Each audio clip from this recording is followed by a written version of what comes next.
Welcome to the Sunday edition of the Nigel Farage Show, a show in which we will give you facts, we will give you opinions, but unlike all the other radio and TV shows, this is the one where you get to have your say as well.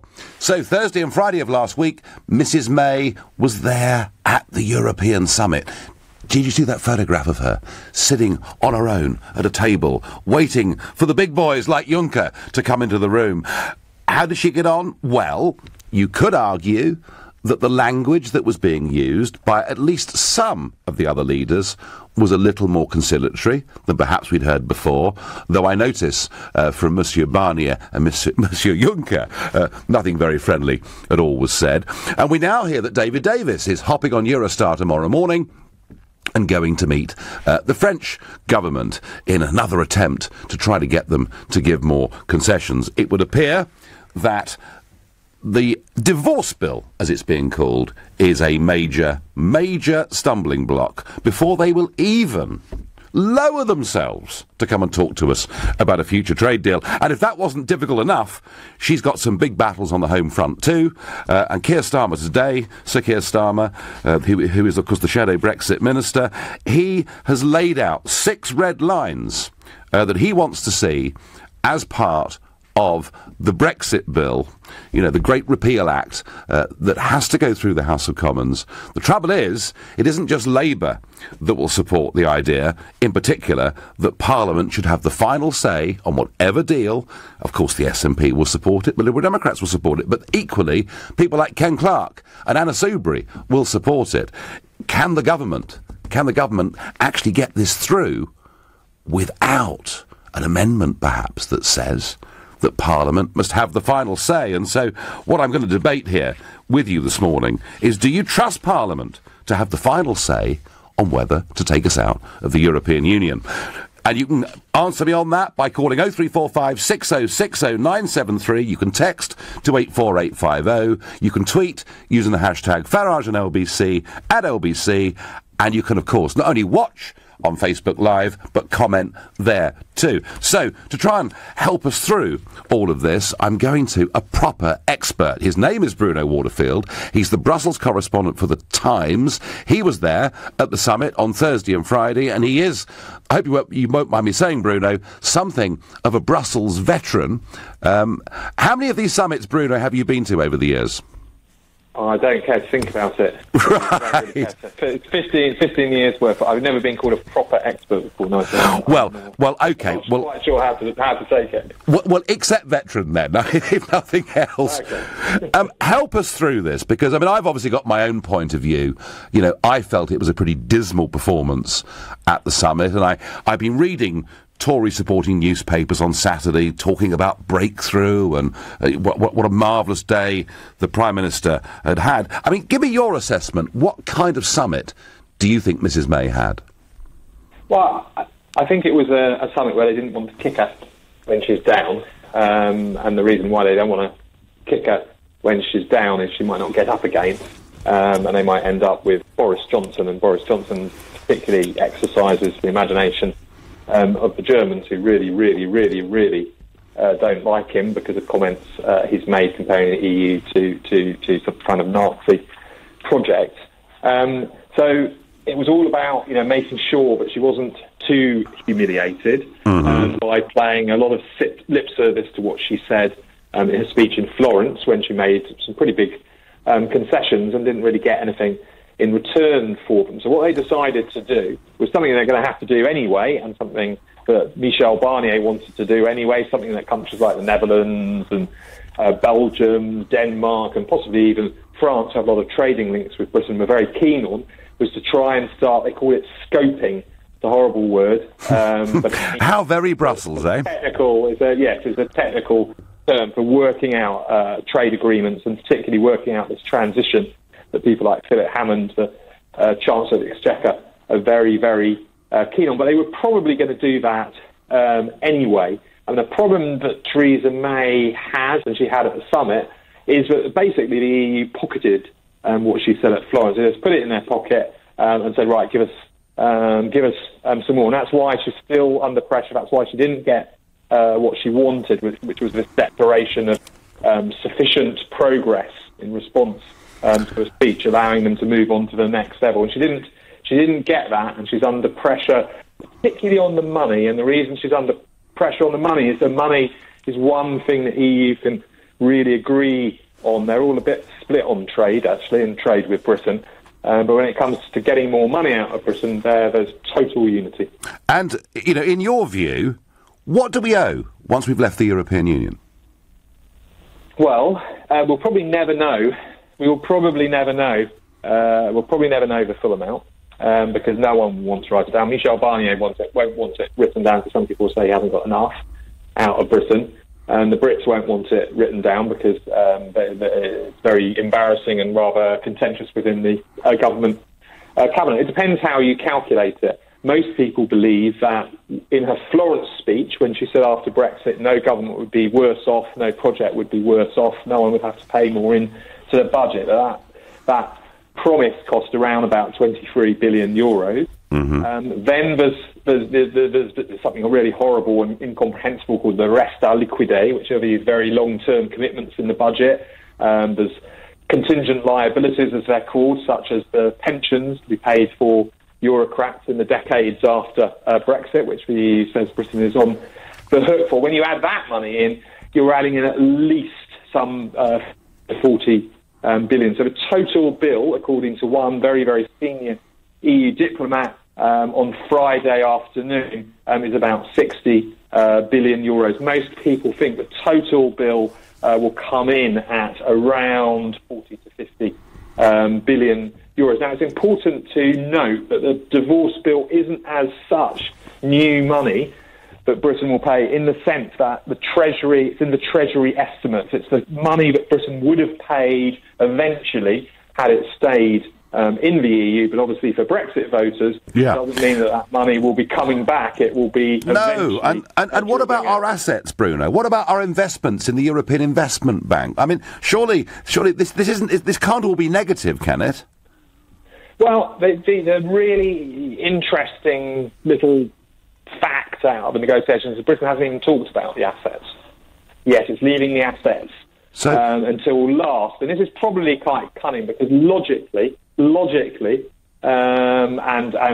Green MEPs, your colleague Philippe Lambert has pointed this out before. Logically, if Britain is on the hook for liabilities, historical liabilities, and future liabilities, think of those very, very generous pensions that we'll be paying to retired MEPs and retired European civil servants. If Britain is on the hook for those, then presumably Britain gets a share of the assets as well. How can Britain be on the hook for future and past liabilities without the assets? Not entitled to a share of assets that have been built up over the past and into the future. And given that's an interesting question, and I think they're just leaving. I think they're leaving that one until after. That's it. I mean, that makes sense. That makes sense.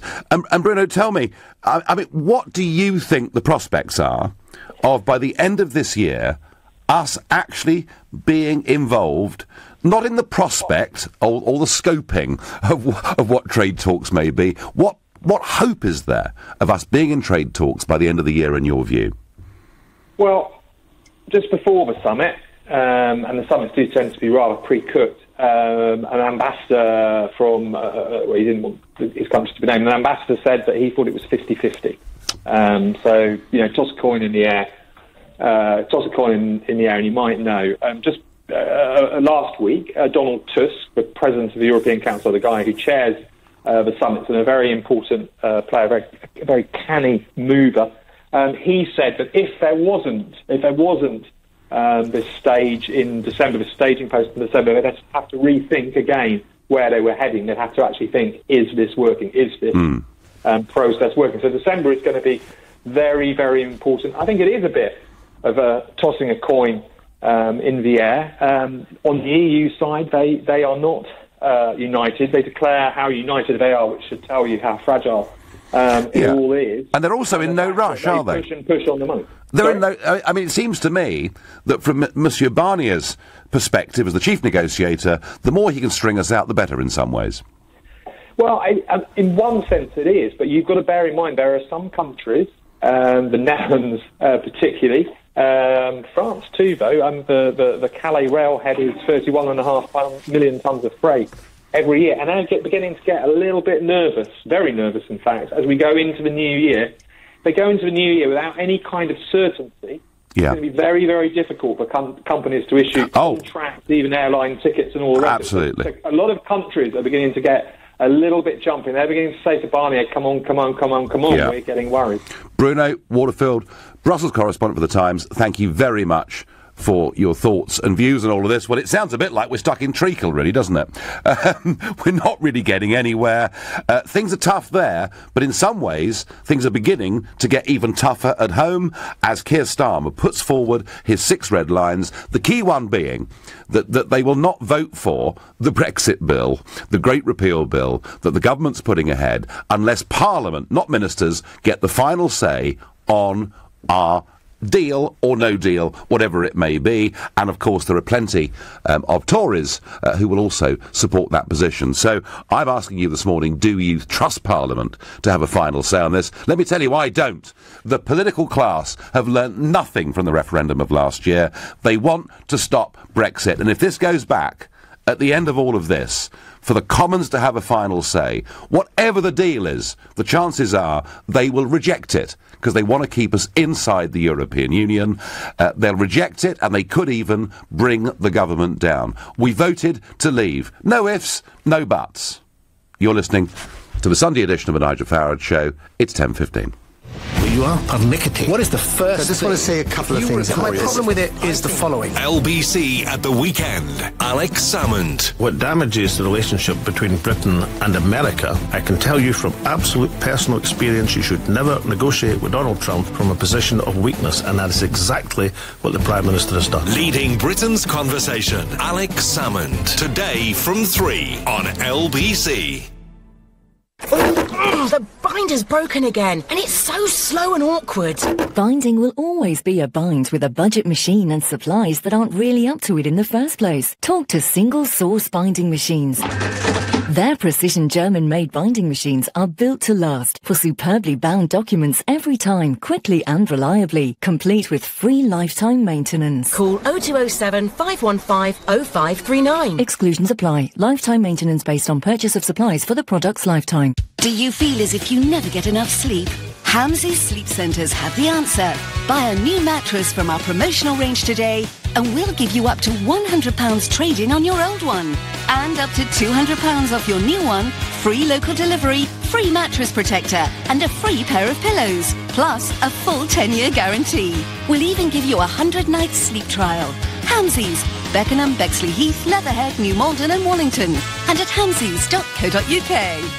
BT Infinity is the lowest standard price it's ever been. It's got the most powerful Wi-Fi in the UK compared to other big broadband providers, so it should be super speedy even if you're up in the attic.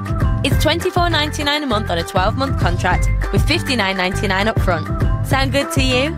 Join today at bt.com/deals. Be there, BT.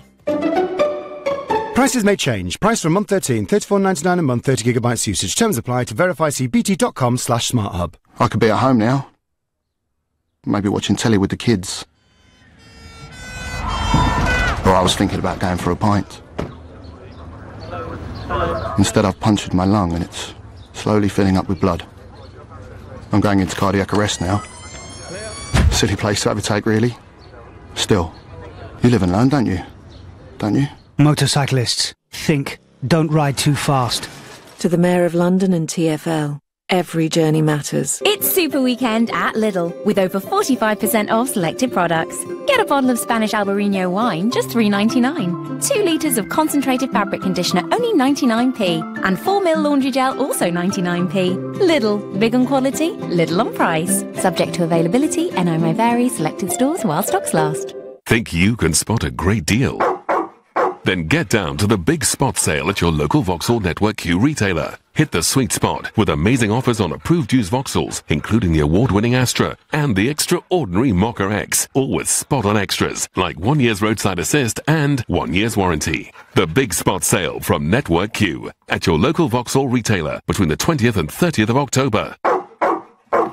Down spot.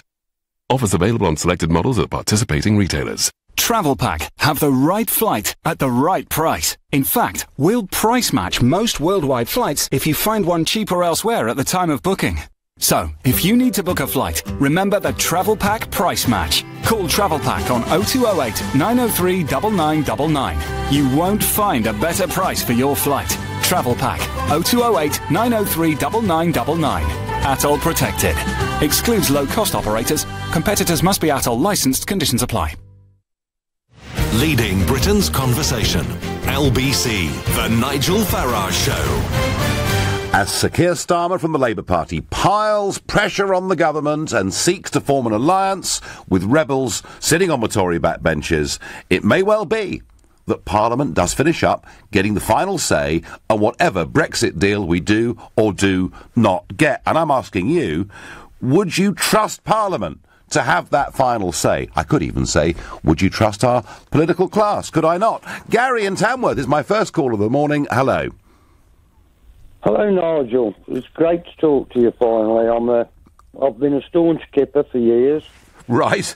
So I'm still a staunch kipper. Yeah. We're still going. So do you, given that you're a proper Eurosceptic, would you trust a deal or no deal to go back to the House of Commons?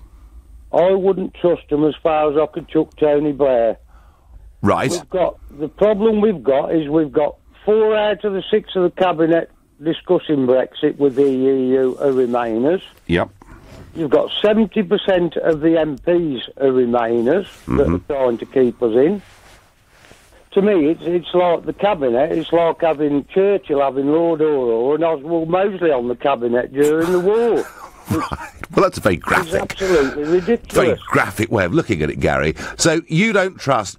I mean, do you think, if it did go back to Parliament, do you feel that the Brexit vote could be betrayed? Yes, definitely. Well, it will be. I know it will be. It's a certainty. Right. Because they want to remain.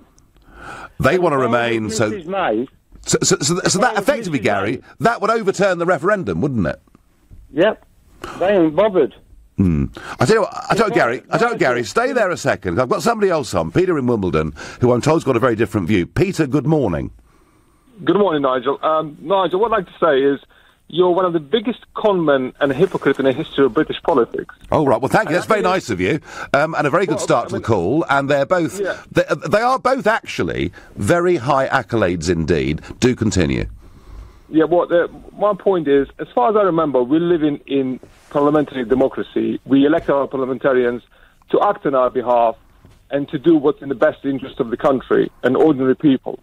Not like yourself, you know. You said after the referendum, you're stepping aside. You're going to Brussels. You're going to be negotiating. But Peter, do we trust Parliament? Do we trust Parliament? This is a system. What would you suggest? We abandon our democracy, or we just choose... I'll tell you what we do, Peter. I'll tell you what we do. I'll tell you what we did. Under normal circumstances, you're right. Under normal circumstances, we elect our MPs for a 5-year period to act in our interests. You know, that is the form of representative democracy by which this country is governed. However, a huge exception was made here, because Parliament decided that on this fundamental constitutional question, it wasn't representatives that would decide it, it was us, the people, that decided it. And surely, given that situation, isn't it for those representatives now to respect the wishes of the people? The wishes of 52% of brainwashed and deluded by people like you. Oh dear. Oh, this is very poor quality stuff, isn't it? Peter, really, I mean, you may not like the outcome of the referendum, but there were some very powerful arguments as to why we should leave. It wasn't all fake news or smoke and mirrors. There were some strong arguments, Peter, such as we should govern our own country. I mean, what's wrong with that as an argument? Well, in order for us to get behind you guys, people like you, what you need to do, guys, on the Leave side, you should come up clean with all your lies, what you sold to the British... I tell you what, Peter, I tell you what. You give me one lie that I told in the referendum. Just give me one. Well, you stood in front of that poster saying about Syrian refugees coming to this country. Where are they? Oh, I stood in front of a poster exposing Merkel's madness, and look at the impact it's having on European politics everywhere. And absolutely, and when you look, Peter, at the insanity of those photographs, the way that it has really, really upset tens of millions of people in Europe, I completely stand by that slogan, the EU has failed us all. What has it got to do with the United Kingdom, Nigel? You're not answering the question. Peter, once someone's got a European passport, they're entitled to come to Britain. Simple as. Sorry, tell me, you were going to give me a lie. Please give me a lie. No, I've given you one. And there are so many you haven't. On the other side. No, you haven't. Have a deal with the European Union. The deal's going to be so easy to make because they need us more than we need them. Since the Brexit, Nigel, if you check, standard of living's gone down, and you should know that better than anyone. Yeah, the people. No, actually, thankfully, wages have, after over 10 years of being very depressed, started to go up. The stock market's near at an all-time high.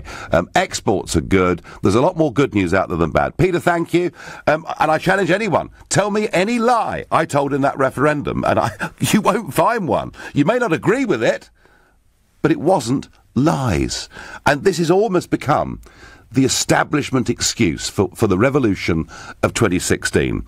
In America, it has to be the Russians. Trump could not possibly have won unless the Russians had interfered. And in this country, Brexit only won because people were lied to, apparently. Tim is calling from Bishop Stortford. Tim, good morning.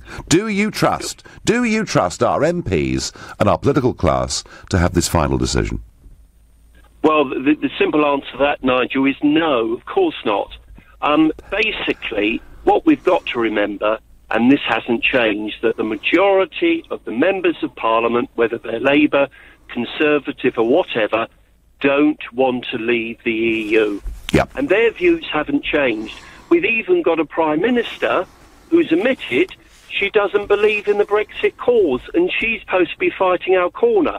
The previous caller that made, I think, the rather unfortunate connection with Mosley during the war, but it's very similar. We've got somebody, the people that are leading their campaign to negotiate a position don't actually believe in it.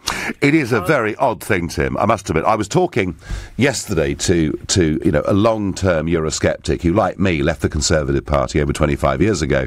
He said, isn't it ironic that we fought this lonely battle for a quarter of a century, we got to a referendum, we got over the line, and now, of course, the people running it are the very people we've been fighting for 25 years, and so that is a real problem. Do you think Brexit could be betrayed, Tim?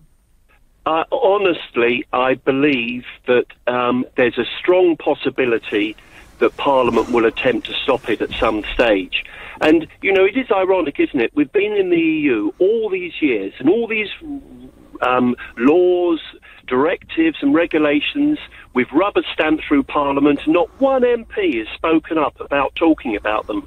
Now, suddenly, every minutiae they want control of, which I find is incredibly hypocritical. Yeah, no, I'm really worried. I get that, Tim. I get that, Tim. And I'm even more angry, Tim, in terms of breach of trust and faith. They were elected on manifestos. On manifestos that said, both Tory and Labour manifestos said, leave the European Union, leave the single market, end free movement of people, and here we are, a few months down the line, and they're prepared to completely turn turtle on it. Tim, I thank you for your call. On Facebook, Peter says, it looks like the EU will have its cake and eat it. Darryl says, stop the talking, let's get walking. Anthony says, no, we don't trust them. We want to move forward, not 200 years backwards. Chris says, I trust the Parliament more than the general public, to be honest. That's at a push. Conrad says, where's the plan, Nigel? You've campaigned for years to quit, and you should have been in there with the government sharing your plans. Conrad, they don't want to talk to me. They are, after all, has been said already this morning, nearly all Remainers. Nearly all Remainers. And even the Leavers only came out as Leavers in the last few months, and in many cases they appear now to have compromised quite a few of the things they stood for during the campaign, such as cabinet ministers who are Leavers supporting the concept of a transition period, delaying this years and years and years down the line. Andrew is calling me from Docklands. Andrew, good morning. Yes, good morning, Nigel. I don't think that, I don't trust the Parliament to have the say at all. It seems that for us, that as people have sort of woken up to what they are really like. They're not looking after the people. They're looking after their own careers, and they're also looking after the high prices that corporations and the people in control of the marketplace can actually charge. Prices would drop, and I think free competition across the whole of the EU would bring up all of those smaller countries, and those smaller countries would come up to our standard instead of us taking all of their skilled people and then chucking aid at them. Which we have done, haven't we? We have done. This never ever gets mentioned, Andrew, is the effect that mass migration has actually had on some of those countries. I'll share a story with you.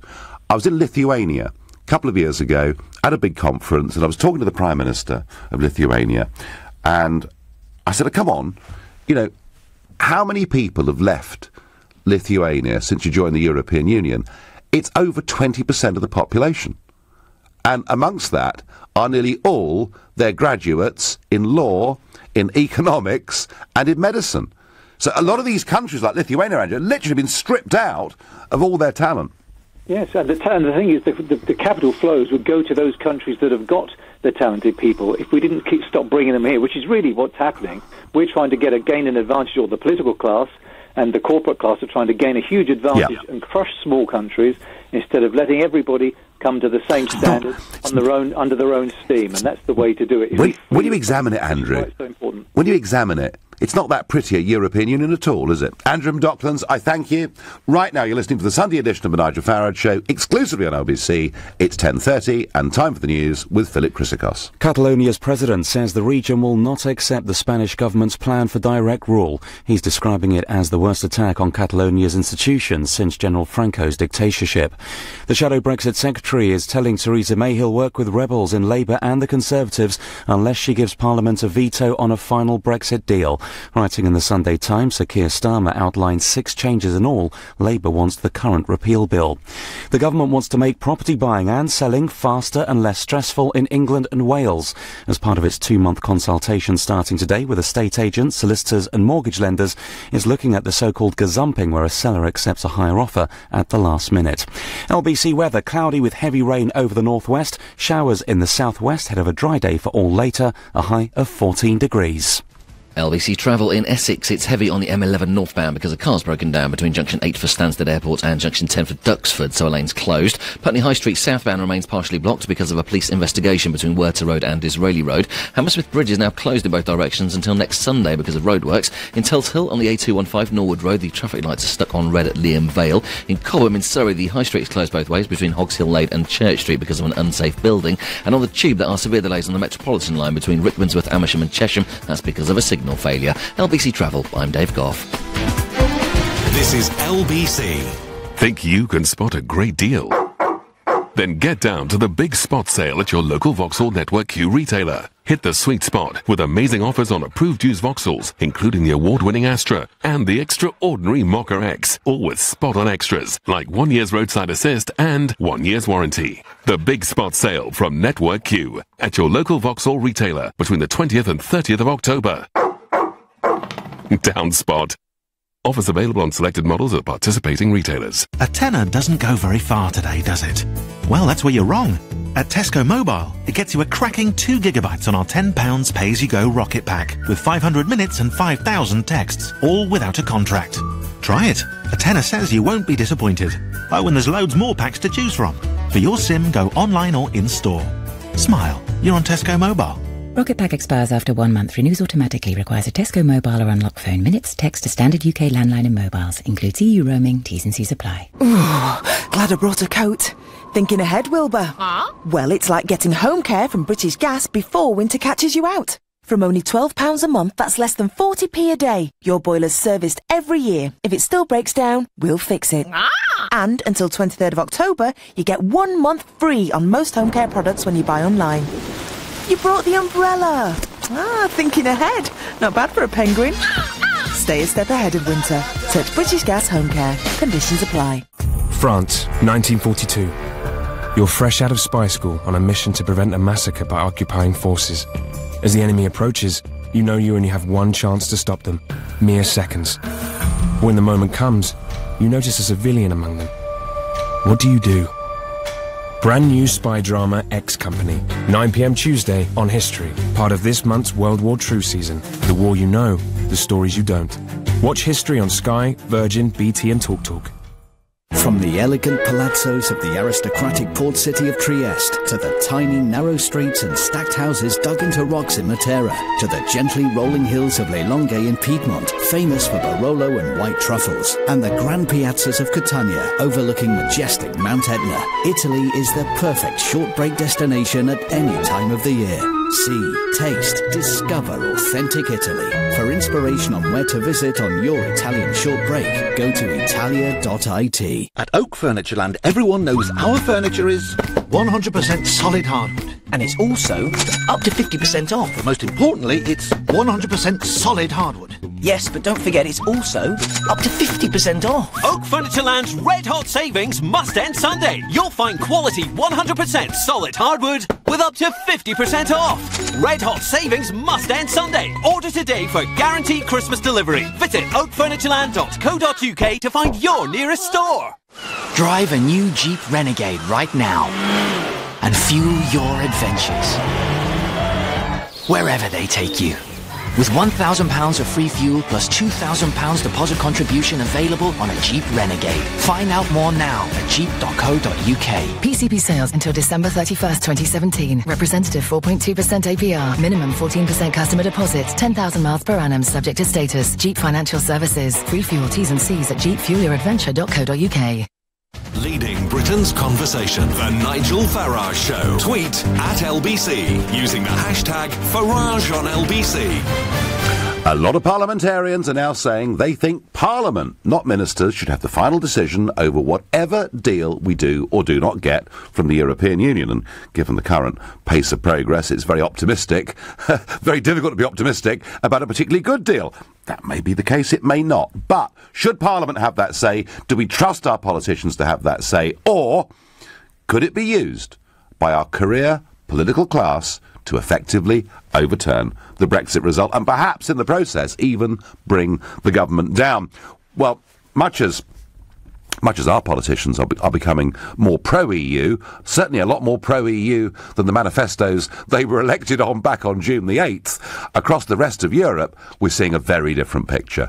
The elections last weekend in Austria saw the Conservative Party, who certainly want quite strong immigration controls, top the polls, but we also saw the Freedom Party, very hardline Eurosceptics, getting 26% of the vote. And overnight, we've got the results in from the Czech general election, and a populist billionaire called Mr. Babis and his party have won the election, and they've won it by a mile. They've got 30% of the vote, and the next nearest party is on about 10% of the vote. He is saying that the European Union needs to learn the lessons of Brexit, and he wants strict immigration controls. And it isn't just his party with that kind of line that's done well. Another party, which is very hardline Eurosceptic, but equally very strongly anti-Islam, they've come third in the election. So once again, what we see are traditional parties like the Social Democrats in the Czech Republic, the pro-EU party, collapsing down to 7% of the vote. The revolution of 2016 is still rolling. It's still happening. I know that Tony Blair and Hillary Clinton and others don't want to believe it. Look at the figures. It's still happening. Europe is moving, not just to the right, but it's moving in a very, very firmly Eurosceptic direction.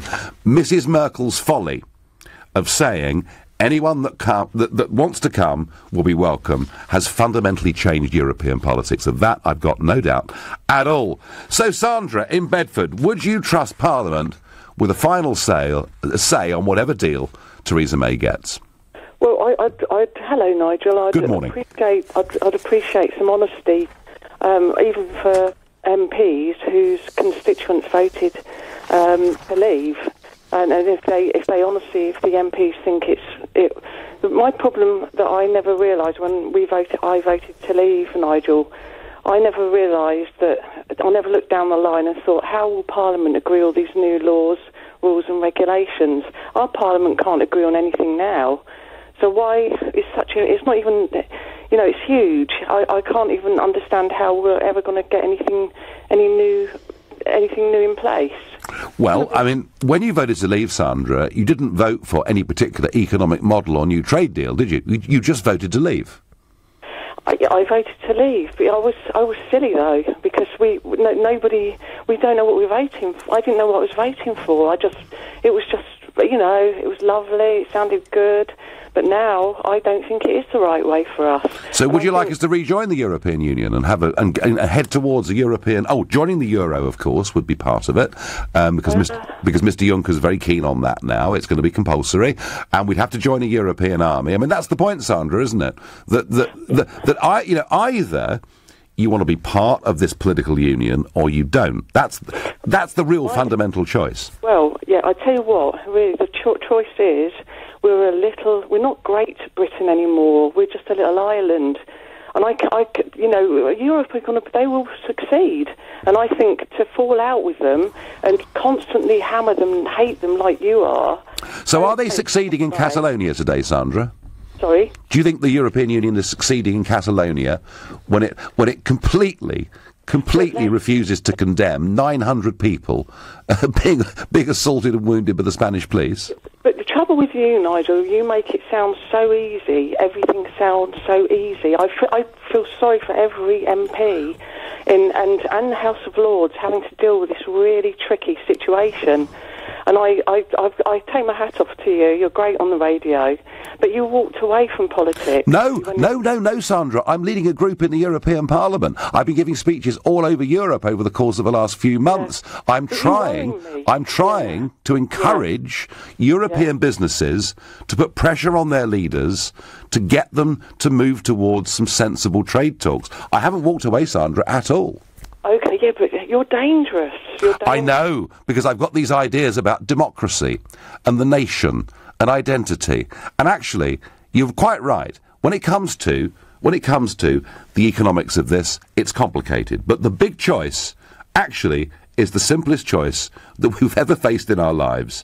Did we wish to be part of a political union called the EU, or to leave it and to be an independent, self-governing nation? And that, Sandra, was the big choice, was it not?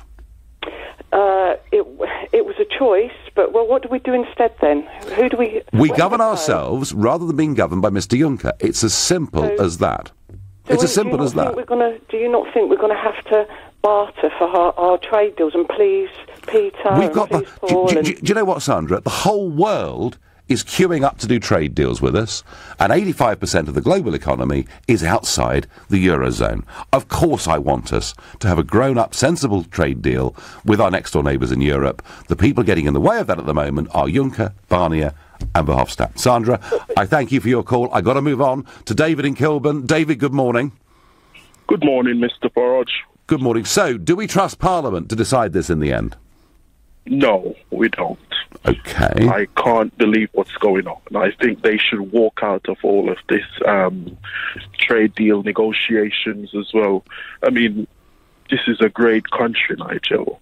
And the way... Oh, Sandra, David, Sandra, who was on before you, said we're just a little country, we're not Great Britain. You disagree with that, yeah? Oh, no. Oh, we are a great country. Look at our universities. The greatest on the top 10s. Come on. The European Union is run by France and Germany. Look at it. Mm-hmm. We got no say in it. And I voted to leave. And I think Parliament should respect what we voted for. Leave the European Union. And that's what we voted for. And that's what I want to see. Okay. And I think this is... No, fine, David, you couldn't be clearer. And just finally, one quick question for you, David. Yeah. Would you continue, as Theresa May is, with these endless rounds of negotiations, or do you feel perhaps we're kind of wasting our time with this and we should simply walk away? I think we should walk out of this. It's nonsense. Look at Malta. Who is Malta telling us all this? Malta is just a small fish. And look at what they're saying. Come on, we need to walk out of this and start doing our own thing and make this country great as it should be. Make Britain great again, says David in Kilburn. Where have I heard that before? Thank you. Richard is calling me from Mansfield. Richard, good morning. Good morning, Nigel. So, what do you think? Should Parliament have the final say? Yes, I do. But the reason I think they do is because I think we've really rushed this idea through a bit too fast, and I think what's happened is now, as soon as you ask that question, should they have the final say, people straight away panic that it's going to be overturned. And I think what's happened is from when David Cameron said that as soon as the referendum, as soon as we vote to leave against issue Article 50, as soon as he said that, and he didn't, people started to panic that the government would try to overturn it. And what's happened as a result is we've rushed things through without planning properly. Well, Richard, just answer those 2 points very quickly. Firstly, on fears of this being overturned, look, let's be frank, the Labour Party fought on a manifesto of getting us out of everything, including the single market, taking back border controls. They've completely gone, Richard, 180 degrees in the opposite direction. So anyone that fears things being overturned just need to look at what Corbyn's done, and they've got a right to be concerned. And you say we've rushed this, but come on, Theresa May didn't trigger Article 50 for 9 months, did she? Yeah, no, and I think that's fine if you're not going to trigger Article 50, because you've got to remember, you know, we didn't have a Brexit secretary when she first came in, so yes, she did need time to implement things. Changing, I don't mind Labour changing their mind, and I don't mind people changing their minds, because that's what happens when you don't wish things. Richard, 4 months after a general election, and you change it round, the most fundamental question facing the country today, by 180 degrees. That's not very straight dealing, is it? No, but at the end of the day, we want a good deal. I mean, regardless of the or the detail, we want a good deal, and I think fundamentally you need to plan for it, and we haven't planned for it, and I think that's what will, in the end. Well, if we do get a bad deal, it won't be because it was a bad idea. It's because we've tried to rush things instead of actually just sitting. And I can understand why people have been really nervous about actually sitting there. What a pity, Richard. What a pity that David Cameron and George Osborne did not have some plans in place, a plan B, in case the referendum went the way they didn't want. But of course, there was none of that. They were so arrogant, they believed they were simply going to win. You're listening to the Sunday edition of the Nigel Farage Show, exclusively on LBC. It's 10:45. This is LBC.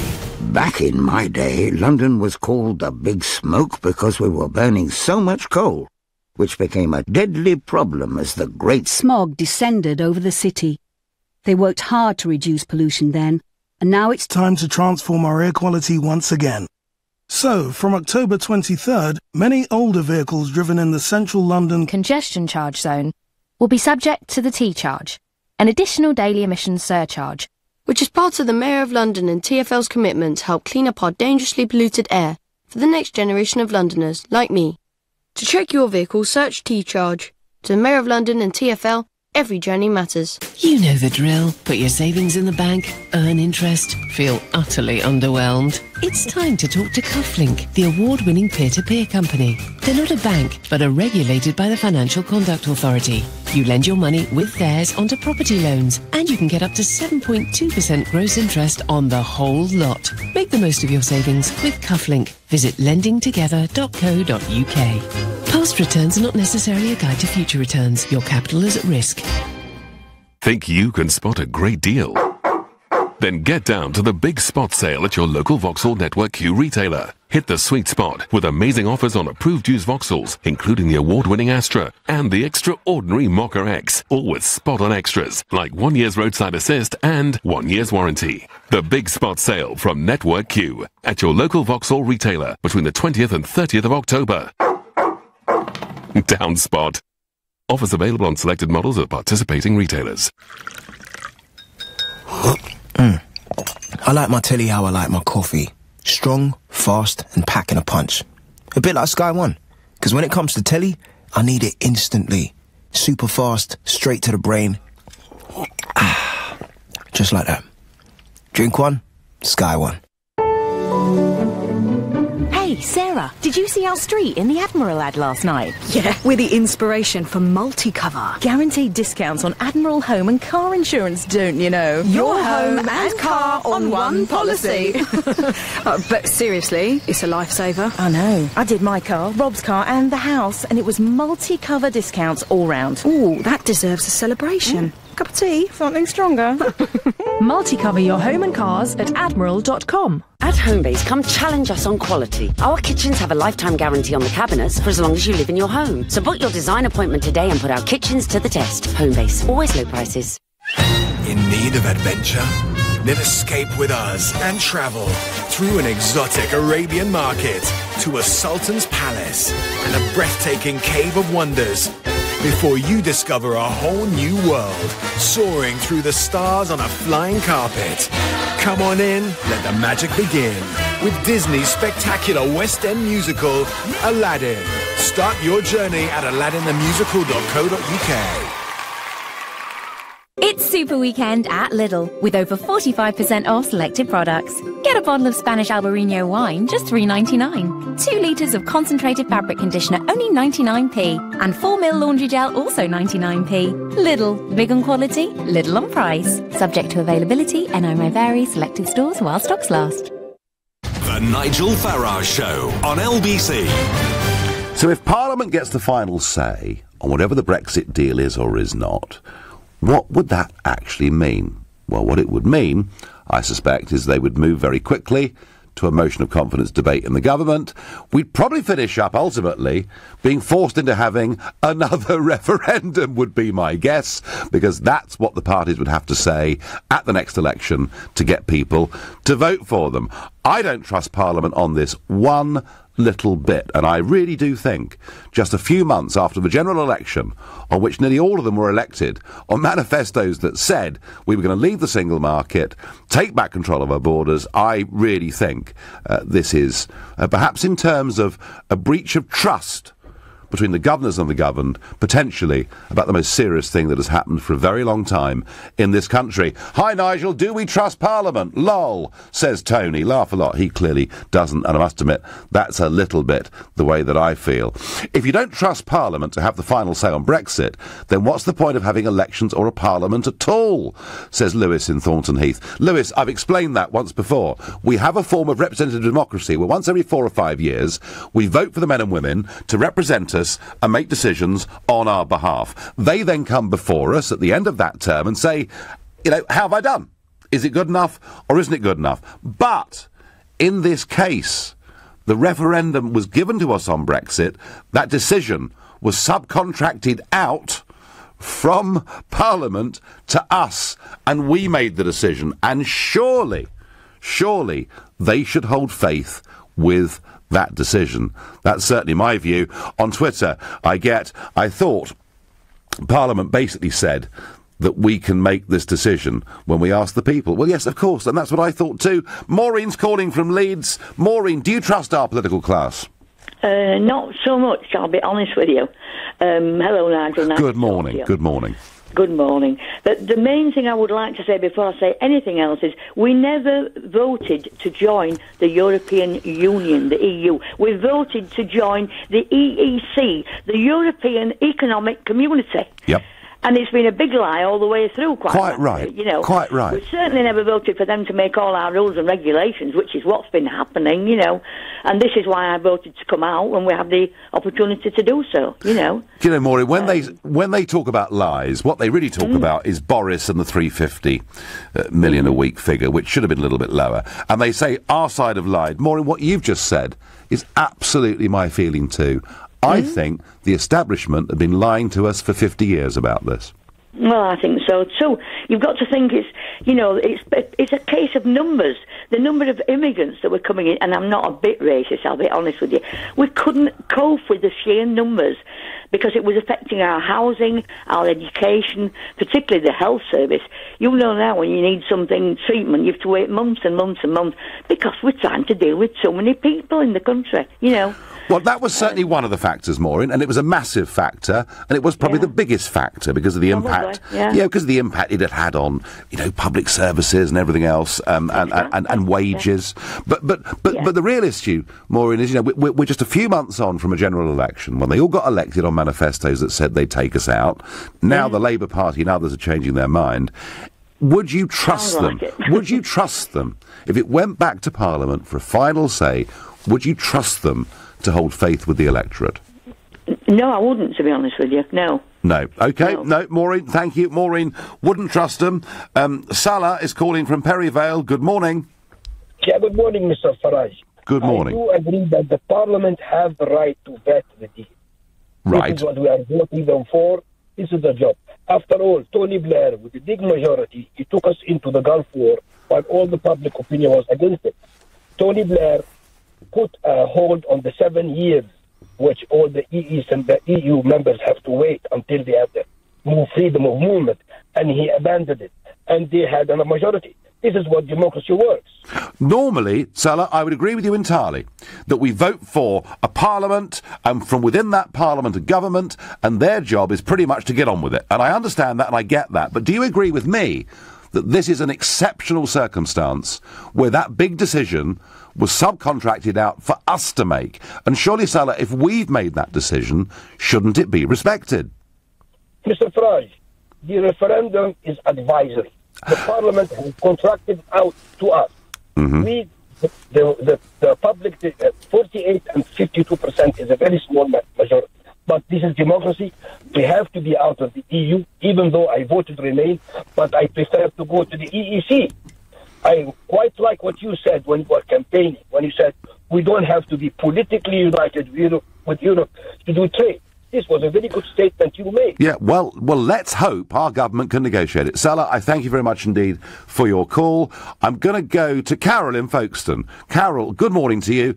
Would you trust this decision to go back to Parliament? Do you think? Can I just come in and say to you that as far as I understand, the EU doesn't recognise referendums. Now, it seems to me that we're just being ignored. The UK's referendum was taken, and as you know, many people actually backed it. Catalonia it's more brutal for these people when they were looking for independence, but it just seems to me that it's just being ignored. Well, the point is that, of course, that Denmark voted against the Maastricht Treaty, was forced to vote again. Ireland twice in the last 20 years voted against European treaties and were asked to vote again. And when the French and the Dutch voted against the European Constitution, they just rebranded it as the Lisbon Treaty and continued. So they've got no great record, as you say, of respecting referendums. And indeed, Juncker's made it clear since our referendum, he never wants to see another referendum in Europe on any European issue. He wants to trust the political class. But my question, Carol, is about our Parliament and our MPs. If this final decision goes back to them, do you think they will hold faith with the way the British people voted, or do you think a great Brexit betrayal could be 18 months, 2 years down the line? Well, surely, if they actually go against what their constituents looked for, and if they actually vote to sort of carry on being within the EU and going against their people, they're going to be out of a seat. Surely they can't be so short-sighted. You may well be right, Carol from Folkestone. Thank you. And following on from that theme, I get by text, the vote on the final deal is just a way of trying to stay in the EU. I think Starmer is a cuckoo in the Labour nest. Stabbing 4 or 5 million voters in the back is not the way to win the next election. Some Labour MPs will be very nervous about this. And I have to say, I think in the Midlands, the North, South Wales, particularly in those areas where there was a big Labour Brexit vote, I think potentially there's quite a lot of Labour MPs could be very vulnerable to this indeed. And my last caller on this subject is Pat, who's calling from Holton Regis. Good morning. Good morning, Nigel. Right, I like to, this myth that we get 52% and 48% that's banned around by the Remainers and the media. If you put it into votes itself, it was 1,261,000, which is very significant, more than 52% and 48% that comes across. And also, no, I've got no trust or faith in our government or the opposition. Now, the mandate was handed to the government from the people of this country to negotiate coming out. Yep. And all we've seen is this woolliness of, well, we're going to give the EU something back, and we didn't vote for that. Now, if you put it on the other shoe when there's an election, if there's an election and the Tories won the election, you don't go back to Labour and say, well, you've got the mandate. They lost it. They did? It's the Tories. The Tories carry that election. The Tories carry on our negotiations, but the Tories have got to remember that Leave campaigners are leaving. We want to leave. There's no discussion on that. We want to leave. There's no discussion. I thank you for that. And you've had the final word on that. I totally agree. Well, from Article 50 to Article 155. Yes, Spain's Prime Minister has said he's going to impose direct rule on Catalonia. Catalan leader Charles Puigdemont has said this attempt by Spain to humiliate Catalonia is an attack on democracy. But do you agree that this is an attack on democracy, or is it Spanish law simply being obeyed? If you're worried about the implications for democracy, call me on 0345 6060 973. Perhaps you think Spanish law must be upheld at all costs, in which case text to 84850. Or perhaps you think Spain and Catalonia should have a referendum to sort it all out, in which case tweet Farage at LBC at LBC. We're back next. On FM, online, on your mobile and on digital radio. Leading Britain's conversation. This is LBC. From Global's newsroom at 11 o'clock, Catalonia's president says Spain's plan to sack the region's leaders and take control is an attack on democracy. It's after almost 500,000 people demonstrated in Barcelona yesterday in protest against the government's stance following the independence referendum. International observer Tricia Marwick has told LBC the European Union should have stepped in by now. The institutions of the EU should have had a role, but the EU, much to the disappointment of many, including me, have refused point blank to get involved in what they call an internal matter. And I think there is a role for the EU, and I think the EU should grasp that and do something about it. And Nigel will be leading Britain's conversation on that story next. A woman is being questioned over the death of a baby who fell from the window of a 6th-floor building in Bradford. The 18-month-old boy died at the scene yesterday evening, from where LBC's Bethan Davis reports. A police cordon still in place on Barker End Road in Bradford. Officers were called to the block of flats where they found the boy, who was 18 months old, had died. The detective leading the investigation says that those who witnessed the incident will be deeply traumatised by what they saw. The 23-year-old woman who was arrested is undergoing a medical assessment in custody. Bethan Davis, LBC, West Yorkshire. The government is starting a 2-month review from today of the property market, including plans to end so-called gazumping in England and Wales. Community Secretary Sajid Javid hopes the consultation with estate agents, solicitors and mortgage lenders will make buying and selling cheaper, faster and less stressful. Property expert Marta D'Souza says gazumping alone is costly for buyers. They lose their legal fees, they lose survey fees, they lose a lot of money. Something has to be done since the 1920s, nothing has. So there's talk of it now, there was talk of it last year, nothing came about from it, but now I feel something should change and will change. Former Conservative Chancellor Kenneth Clarke says there's now no way to prevent the UK from leaving the European Union. The staunch Remainer says there's little doubt Brexit would take place, adding arguing for a second referendum on any deal would be folly. Addressing the Scottish Parliament's Festival of Politics, Mr Clarke also said a no-deal scenario with the EU was very unlikely. An extra £3 million is going to be spent improving security at prisons in England and Wales. Guards will be given body-worn cameras and police-style handcuffs following a rise in violence. Online gambling sites are being urged to remove so-called unacceptable adverts likely to appeal to children. Regulators, including the Gambling Commission, have written to operators asking them to advertise responsibly with a warning of possible sanctions. So Winston Churchill's final painting is to go to auction. The work, which depicts a goldfish in a bowl at his home in Chartwell, is expected to fetch £80,000 next month. LBC weather: cloudy with heavy rain over the northwest, showers in the southwest ahead of a dry day for all later, a high of 14 degrees. From Global's newsroom for LBC, I'm Philip Chrysikos. Eating some crisps, watching Sky One. Crisps are proper telly food. No plates, no cutlery, no table. They even come in their own tidy little bag. Just lick your fingers before touching the remote. Love my crisps. Almost as much as I love telly. Crispy one? Sky One. LBC Travel in Eltham on the South Circular. Well, Hall Road is very slow both ways. At Shooters Hill, there's some temporary lights in because of emergency repairs. In Paddington, on the A40 Westway eastbound, there's a lane blocked because a car's broken down at the Marylebone flyover.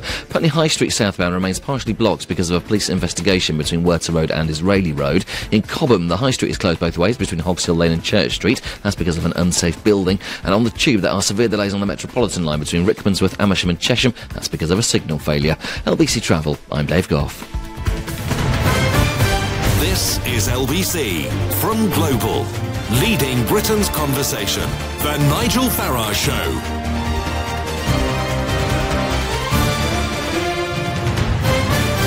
Show. Well, the Catalonian leader has said that Spain's attempt to humiliate his region is an attack on democracy. It's as the country's Prime Minister says there will be new elections to the Catalan Parliament, probably in 6 months' time, and that the removal of the region's autonomy following its independence referendum is going to happen pretty soon. Just before we came on air this morning, I spoke to James Badcock, who is a freelance reporter in Madrid, and I began by asking him to explain to us what Article 155 is all about. It's part of the Spanish Constitution, so it's the 40-year-old Spanish Constitution, and it's never actually been used in anger, as it were, in 40 years. And what it does is it gives, it's very vaguely worded, we've never seen it used before, it gives a government, which has to be supported by the Senate, the upper house of Parliament, the power, basically it can use necessary measures to bring into line any regional authority in Spain, which is, outside the law, which is doing something, which is overstepping its powers, as is the case in Catalonia, which has, held a referendum which wasn't legal, and is talking about declaring independence. So it's very vague, and this government has, yesterday, was drawn up its plans of how it wants to use 155, and I think we're all quite shocked today at how harsh the measures could be. So the Prime Minister, Rajoy, will put this to the Senate at some point this week, is that right? Yeah, on Friday. It's already been arranged that the vote will be on Friday, and Mr. Rajoy's Popular Party has a majority already. But on top of that, for extra political support, he's got the opposition socialists and the fourth largest party, Ciudadanos, to support these measures. So this gets passed on Friday. What happens next Saturday? Does the Spanish government literally just go in and take over all the buildings in Catalonia, the government buildings? Well, yes. How it will physically play out is what could be fascinating and could be slightly alarming. But in theory, on Saturday it will be published in a state bulletin that this power has been passed, and that basically the Catalan government, all of them, the ministers, the vice president, and President Puigdemont, will be dismissed. This almost sounds third world. I thought Spain was a modern democracy. Surely the Catalans have a right, do they not, to express an opinion? Expressing opinion is one thing, but they certainly don't have the right, as the rules of the game are within the Spanish Constitution, to declare independence. Now, this was triggered by the Spanish government, with Prime Minister Rajoy, asking, first, you can't just go to the Senate and say we want these powers. First, there has to be communication with the regional authority to ask them, to explain what they're doing and are they outside the law and can they please rectify. And so Mr. Rajoy asked Puigdemont if Catalonia had declared independence, and his reply was equivocal. He didn't really confirm or deny it. And now the situation, what's really going to be fascinating is, as we said, it's on Friday, the Senate debate and vote. Now, Mr. Puigdemont has one sort of last option, if you like, before we get to the clash next weekend that he's officially dismissed. He could, and he has threatened to, go back to the Catalan Parliament and, before it's sort of emasculated by these measures, and put independence to a vote there. And that would be UDI, wouldn't it? A Universal Declaration of Independence, which presumably, James, would mean that violence of some kind would be unavoidable. Well, I mean, I sometimes worry about this, and I voice this fear that, the Catalan independence movement always says, no, it's not possible. But I think that, some sort of unrest would be inevitable. Spain's chief prosecutor is preparing sort of treason charges, really, against Mr. Puigdemont. There would perhaps be some move to try and have him arrested if Parliament, if he took a unilateral declaration to Parliament and they actually voted on it. So to remind listeners, it was sort of floated as a possibility in Parliament after the referendum, but there wasn't a formal vote. So, therefore it wasn't really a declaration. No. So, yes, it's quite possible to imagine pretty serious disturbances in the street, but actual violence and there's talk of another civil war, let's hope that's still... we all hope that's not... Still an exaggeration. We all hope that's not the case. Tell me, the European Union, who were studiously quiet after all the police brutality a few weeks ago, what is their position on this now?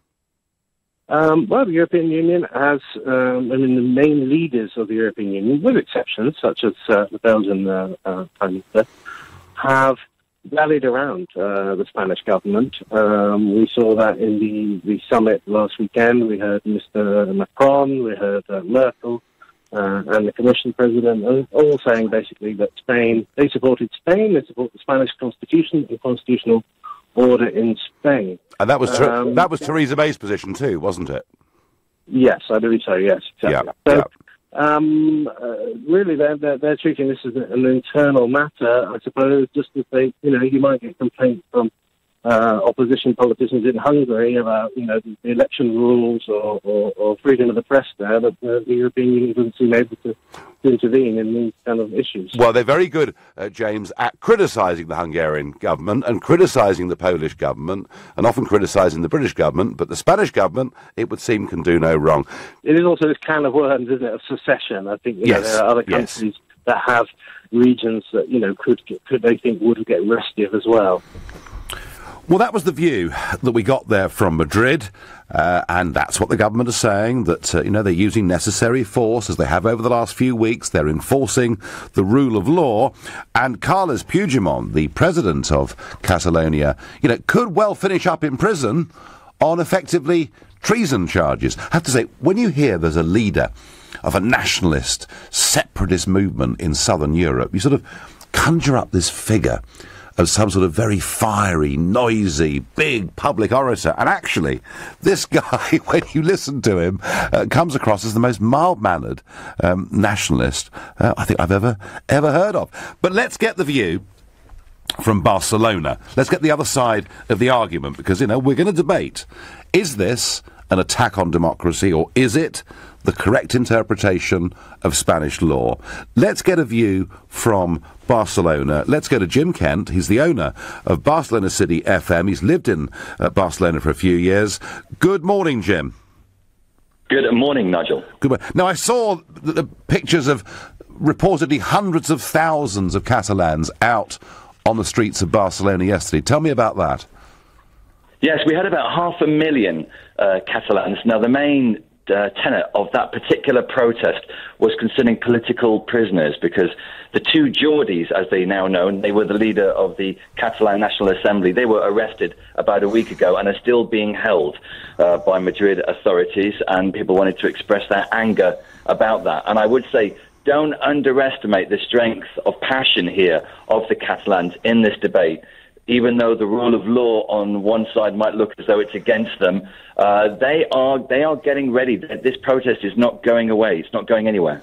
No, and of course, when they did hold that referendum, and I know lots of people were stopped from voting, but of the 43% turnout, about 90% voted to secede, didn't they?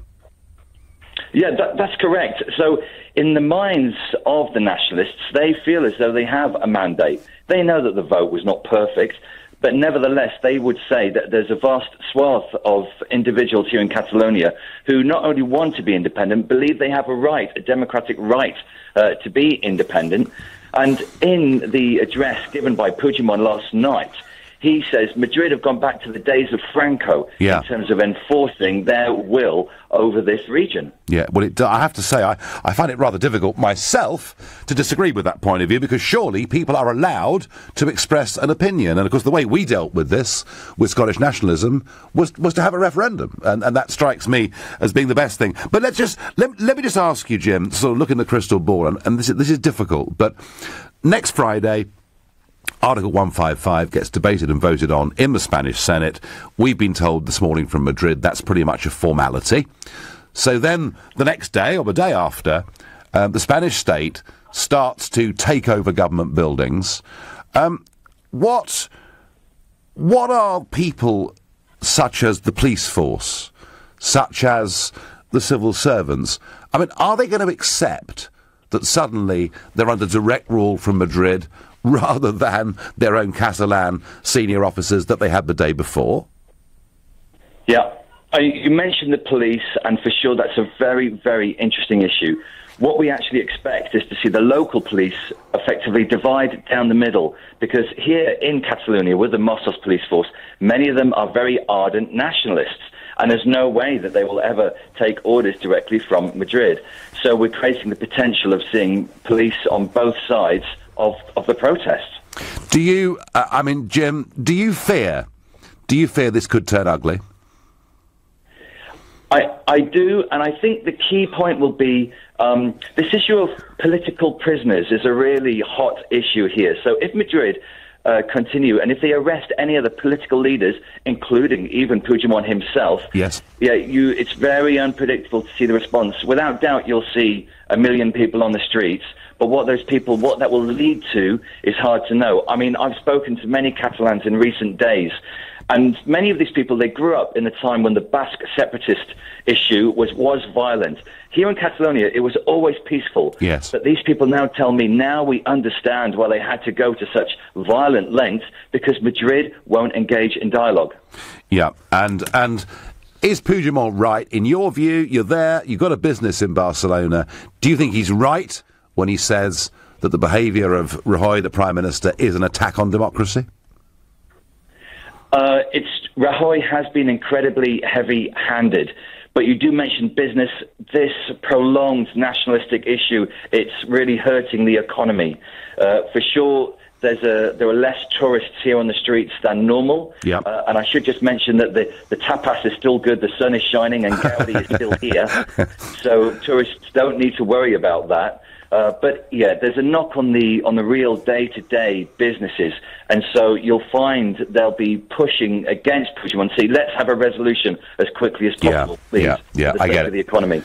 Jim Kent, owner of Barcelona City FM, thank you very much indeed for that. Well, folks, you've listened to two sides of an argument. You've heard the arguments for the Spanish imposing direct rule. You've heard the arguments from Barcelona, well, both sides of the argument from Barcelona, but, you know, I think Jim Kent there saying to you, don't underestimate the passion. 500,000 people on the streets yesterday, already political prisoners, this very serious situation. So do you agree when Puigdemont says, do you agree that this is an attack on democracy, or is it just Spanish law being obeyed? Your views in a moment. Right now, you're listening to the Sunday edition of the Nigel Farage Show, exclusively on LBC. It's 11:16. This is LBC. For over 2 years, it was one of politics' best-known double acts, and for one night only, we're bringing it back, as I, Nick Ferrari, am reunited with Nick Clegg. Taking place at the Hippodrome in London's Leicester Square, this special one-off event will see the tables turned, as Cleggy takes the lead and puts me under the spotlight. To buy tickets for the evening, go to lbc.co.uk. Block management. 2 very simple words. But what do they actually mean? Well, there's budget approval for starters, then service charge invoices, health and safety paperwork, cleaning, gardening, maintenance, inspections, contracts, insurance, emergency call-outs, and a whole lot more besides. So for complete block management solutions, just remember 3 simple letters. ABC. ABC Estates will take care of all your day-to-day management, leaving you as happy as Larry. See abcestates.co.uk or call 0800 888 6688. Sangeeta used to dread taking meter readings. Tracking Gaz and Lecky meant going into the gloomy depths of the cupboard under the stairs. Last time she emerged with a sore nose, a bruised elbow, and a fuming temper. Fortunately, Sangeeta has just had a smart meter installed, which sends the readings directly to her energy supply. And an in-home display shows exactly how much energy she's using. So no more trips to the cupboard. Contact your energy supplier today about getting your smart meter at no extra cost. I could be at home now. Maybe watching telly with the kids. Or I was thinking about going for a pint. Instead, I've punctured my lung and it's slowly filling up with blood. I'm going into cardiac arrest now. Silly place to overtake, really. Still, you live and learn, don't you? Don't you? Motorcyclists, think. Don't ride too fast. To the Mayor of London and TfL, every journey matters. It's how London buys its cars. Car Giant. At Car Giant, when we say low prices, we mean low prices. We've up to 10,000 quality used cars in stock, and every single one is priced to sell fast because more cars are arriving every day. Car Giant. Our cars don't hang about, so you shouldn't either. Book your test drive at Car Giant today. It's how London buys its cars. Car Giant. Calling all units. Reports coming in of Sky's gripping new cop drama Tin Star, epic Game of Thrones, and loads more shows, all with Sky TV from £20 a month. Sky TV and Sky Q, the Next Generation box, have been sighted in the vicinity. Witnesses report watching wirelessly all round the home for just £12 extra a month. Units should respond immediately and search Sky Q to join or recontract. Sky. Believe in better. £20 standard setup, new 18-month TV contract, requires Sky Q multi-screen, Sky Q kit loaned at no cost, upfront payment required, terms apply. Is your company innovative, successful or rapidly growing? If so, it's likely that you'll be carrying out all sorts of research and development, even if you don't think of it as such. Contact Barnes Rofe to find out if you qualify for an R&D tax credit claim. We'll help you make a claim and obtain a refund of the correct amount of tax for you. Sound interesting? Visit barnesrofe.com. Barnes Rofe. Clever accountants for business.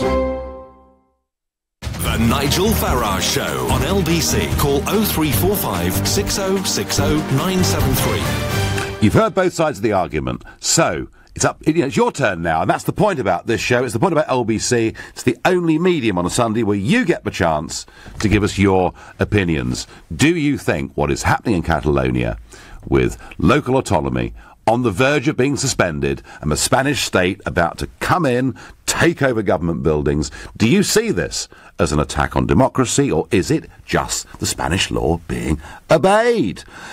Call me on 0345 6060 973 to give me your view. And if you're in Spain, please call and we will give you priority. Absolutely. Of course, equally, you can text your views on this to 84850. You can tweet your opinions using the hashtag Farage and LBC at LBC, and you can watch this live on Facebook and comment there. My first caller on this subject is Nick, who is calling from Harlow. Nick, good morning. Morning, Nigel. Nice to speak to you again. Good to you. So what do you think, Nick?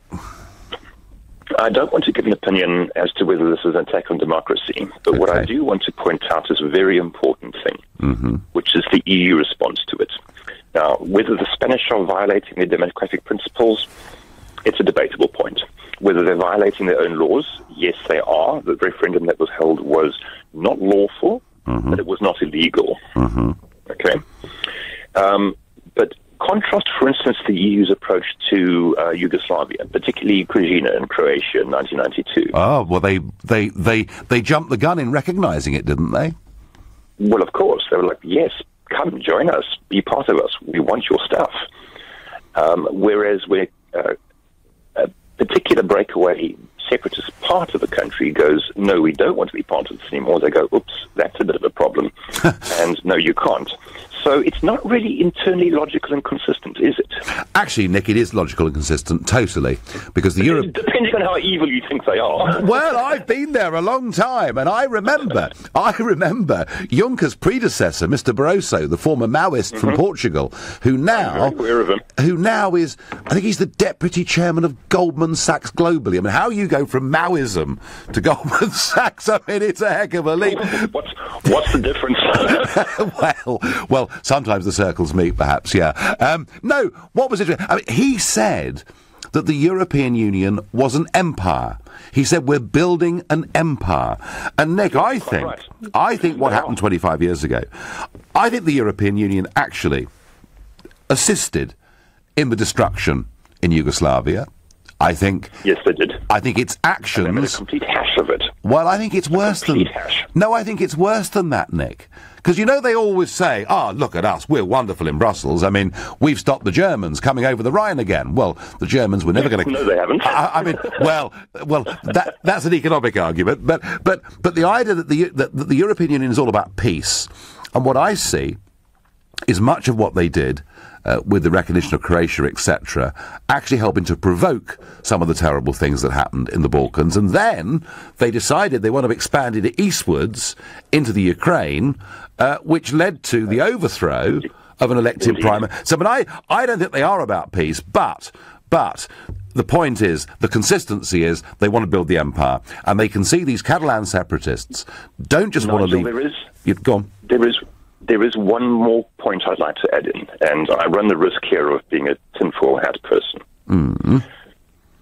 So this is getting into a very risky area. But consider, the logical outcome of this is going to be incredible unrest in Catalonia. The Spanish government is going to intervene. Nasty things are going to happen. It's not going to end very well. It's probably not going to end terribly. I mean, I don't think we're looking at another Yugoslavia. But I would postulate that this will be the first deployment of a combined EU army to assist a recognised member of the EU in keeping internal order. Well, they won't need it. They won't need the army, Nick. I'll tell you why, because they've got something called Eurogen 4, the Euro Gendarmerie Force.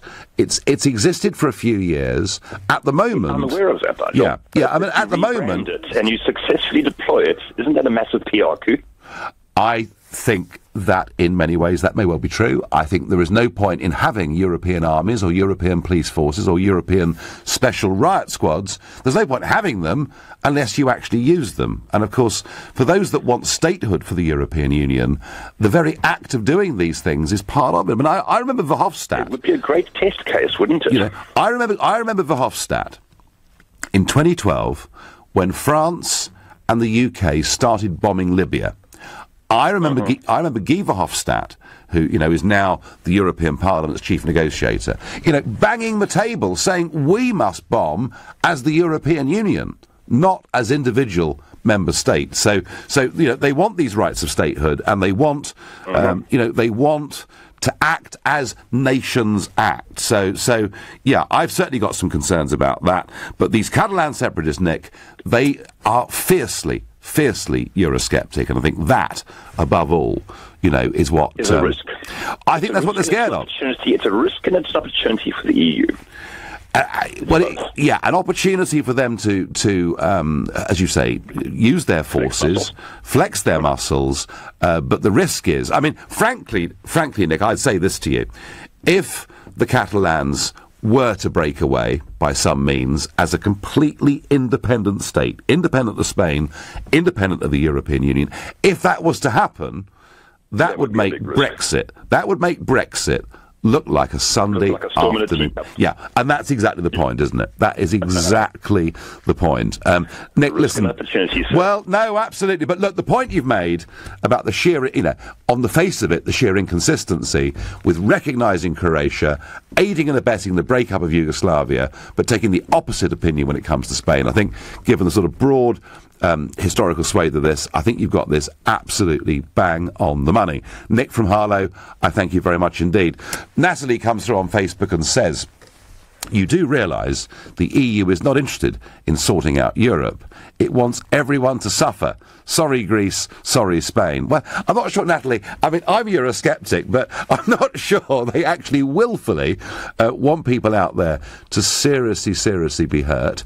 I'm not sure they would, you know, I mean, come on, France, Germany. OK, you can be really cynical and say those guys want to run the European Union for their own benefit. You know, they want this to be a political union that they're in control of. I don't think any of them ever have actually wished ill and wished suffering, but they're prepared to see suffering in Greece to maintain the integrity of the euro. They're prepared to see companies that export to the United Kingdom perhaps have to start paying, the customers have to start paying tariffs, and they do that because they want to preserve the idea that no country can actually leave the European Union. So they do things at times that are against the interests of people, against the interests of companies, and against the interests of countries in the name of this larger supranational structure. But I don't think they ever from the start willfully set out to do something that would genuinely hurt people. Christian says on Facebook, on the Spanish attacks against democratic voters, imagine what a European army would do. Well, Christian, you are backing up the point that was made there by Nick. Not only do they have a European army, they've got their own, effectively, they've got their own riot squads, and they're in training. There are about 8 or 9 member states are part of this, but it would be used in extremist to deal with violence. And there are many, I must say, there must be people today listening to this in Ireland and countries like that, countries that have been neutral countries, and yet they now find themselves part of a union that is militarising, that has an expansionist foreign policy, and I think many people in countries like Ireland would be very, very worried indeed. And on Twitter, I get... No, that's for the previous one. But listen, I'll take any opinions you've got on this. You've heard both sides of the argument. Is this an attack on democracy, or is it just the Spanish enforcing their own rules? Tell me what you think. Call me on 0345 60 60 973. And particularly, if you're in Catalonia or Spain, you will go right to the top of the list. Right now, you're listening to the Sunday edition of the Nigel Farage Show, exclusively on LBC. It's 11:30, and time for the news with Philip Chryssikos. Spain says British expats will be allowed to continue living in the country even if the UK leaves the European Union without a Brexit withdrawal deal. Spain's Foreign Minister Alfonso Dastis says the lives of ordinary Britons will not be disrupted. A woman's undergoing a medical assessment in custody after a baby fell from a 6th-floor window in Bradford. A 23-year-old woman has been arrested on suspicion of murder. Labour is rubbishing government plans to tackle so-called gazumping in the property market in England and Wales. The Shadow Housing Secretary says ministers don't understand the scale of the problems facing buyers. LBC weather, cloudy with heavy rain over the northwest, showers in the southwest, ahead of a dry day for all later, a high of 14 degrees.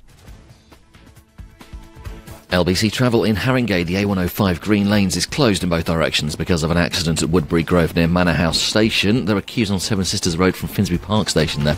In central London, there are delays in Belgravia. There's a lane closed on Bressenden Place near Buckingham Palace Road because of works.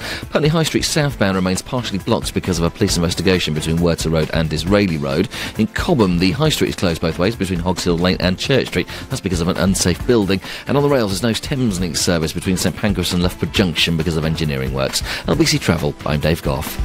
This is LBC. A tenner doesn't go very far today, does it? Well, that's where you're wrong. At Tesco Mobile, it gets you a cracking 2 gigabytes on our £10 pay-as-you-go rocket pack with 500 minutes and 5,000 texts, all without a contract. Try it. A tenner says you won't be disappointed. Oh, and there's loads more packs to choose from. For your SIM, go online or in-store. Smile. You're on Tesco Mobile. Rocket Pack expires after 1 month. Renews automatically. Requires a Tesco Mobile or Unlock phone. Minutes, text to standard UK landline and mobiles. Includes EU roaming. T's and C's apply. The Cared For used car event is now on at Westway Nissan. We've over 1,500 quality used and nearly new Nissans with list price savings of up to £5,000. Be quick and enjoy £1,000 towards your finance deposit on the UK's biggest selection of used Nissans, plus up to 2 years free servicing. For genuine Nissan choice and value, choose a Cared For used Nissan at Westway. Google Westway Nissan today. Representative 9.9% APR finance subject to status. Free servicing through Nissan Finance. Offers end October 23rd. T's and C's apply. Where do you charge an electric car? How quickly can I do it? How far can you go on one charge? How much can I save? Can I charge it at home? Do I need a house with a drive? Can you get an electric shock off them? If I plug in my mobile phone, will the car's battery run out? Can they go in car washes? Got questions about owning an electric car? Get the answers at goultralow.com. Want to brighten up your home this autumn? This weekend at B&Q, Dulux 5 litre standard coloured emulsion is down from £26 to an incredible £18. Better hurry, that's a lot of paint for a little price. So, for great deals this weekend, come to B&Q. Offer runs Friday 20th to Monday 30th of October. Excludes Pure Brilliant White. I could be at home now. Maybe watching telly with the kids. Or I was thinking about going for a pint. Instead, I've punctured my lung and it's slowly filling up with blood. I'm going into cardiac arrest now. Silly place to overtake, really. Still, you live and learn, don't you? Don't you? Motorcyclists, think, don't ride too fast. To the Mayor of London and TfL, every journey matters. Hi, Mum. What you doing? Making fairy cakes. Can I help? Of course, sweetheart. Can you weigh each egg to make sure they're between 57 and 60 grams? Then sieve this flour, put that through another sieve, and finally through this really fine sieve. Then count these hundreds and thousands. I like 200 on each. Actually, I have some homework. Oh. People who work at Esso are obsessed with details. Useful if you're a fuel engineer like Deborah. Our new Synergy Supreme Plus unleaded fuel reduces friction to help look after your engine. Esso. Energy lives here. See esso.co.uk for details. Many dentists across the UK will refer their more challenging dental implant patients to Darwood and Tanner. Here's Andrew Darwood. We're really proud to have patients come to see us from all over the world. Our reputation is built on delivering outstanding dental implant solutions for people with very challenging problems. To find out more about the transformational effect of Darwood and Tanner dental implants, go to darwoodandtanner.co.uk. Darwood and Tanner, obsessive about dental implants. Morning. Sleep well? Can't say I did, to be honest. Think I'm in love. It's that Sky One channel. Driving me nuts. Up all night, buzzing, thinking about it. Wake up in the morning and I just want to throw it on my cereal. Yeah, that's right. I want to eat it too. Love one? Sky One. Leading Britain's conversation. LBC, The Nigel Farage Show. Well, as the Spanish government prepares to take away autonomy from Catalonia, I'm asking you, is this oppression? Is this crushing democracy? Or is it just the correct way for the Spanish to interpret and use their law? And we do have some breaking news. Spain says that British expats will be allowed to continue living in the country even if the UK leaves the European Union without a Brexit withdrawal deal. Spain's Foreign Minister Alfonso Dastis says the lives of ordinary Britons will not be disrupted. There is another Remainer argument blown out of the water.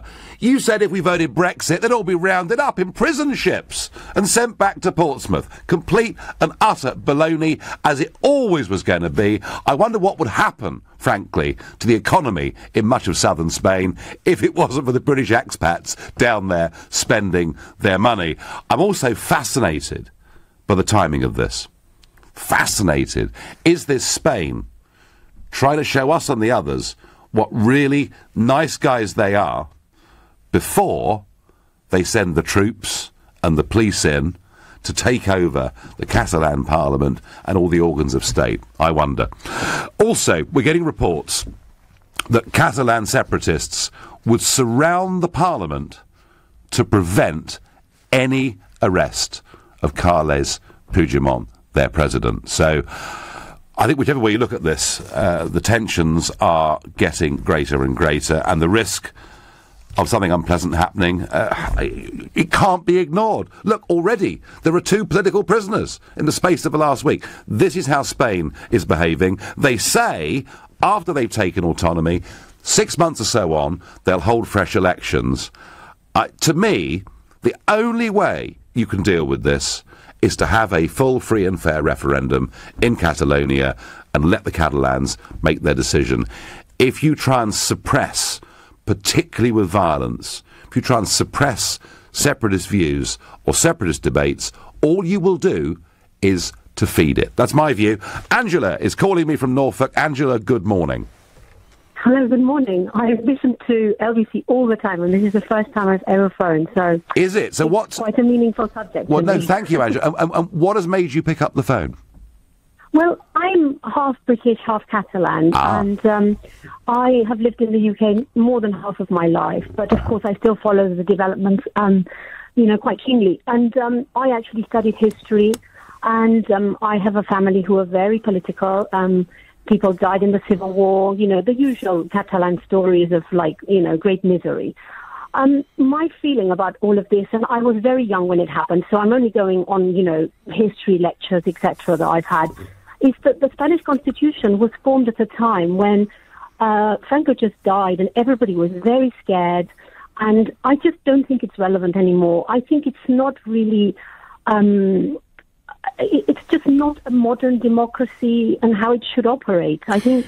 Yeah, this was written in 1978, Angela, when it sort of, was it 2 or 3 years after Franco had died is when they finalised it. Yeah.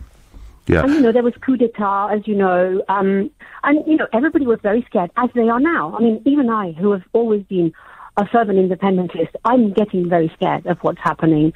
But at the same time, I think it's not fair. And if they really weren't scared about what potentially could happen and us declaring ourselves independent, then why on earth would they not allow a referendum like you just said we should have? Well, I simply can't see, and I said this a couple of weeks ago, that when you had the Irish separatist movement, the uprising in 1916, they were very much in a minority.